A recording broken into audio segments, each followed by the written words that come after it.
Thanks. So I think there is spot for debate whether freemium should exist or whether we should just try and convert the users right away. Besides the community products, perhaps, like Tandem would be, or Yodel we discussed before, would you say that there are other verticals where freemium is justified, and for everyone else, just give them the trial, let them try it for free, remind them to cancel the trial, and like everyone's better off? What about the setup, and the habit moment? So just to maybe break it down, the setup would be what needs to be absolutely done in order for the person to get the value out of your app. Then is the first experience, right? And then the habit is like, I've formed the habit, I want to get back and do the lesson again. Jessica, where do you think your user is at the time that they're presented with an offer? Marina mentioned the personalization pre-paywall. Marina, do you want to talk about the experiment you ran and how you arrived to the solution that you have in place now?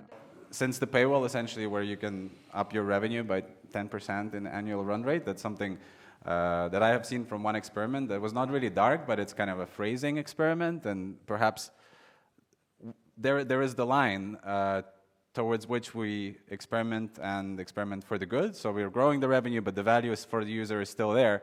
Where is the line for us in like businesses that are meant to last rather than just convert the user? What about the nightmares of experimenting? I've made mine. It just takes forever, right? So you need to deploy the product first, and then it takes just a really long time. What's your take, I guess, for Jessica and Valentin? How have you tested in-app purchases? Does it require a lot of experimentation, really, as far as the paywalls go? I've seen myself a homegrown system similar to Purchasely. Never touched Purchasely myself, but I think now is the time. Marina, over to you. What's been great about it, or what hasn't been great, really?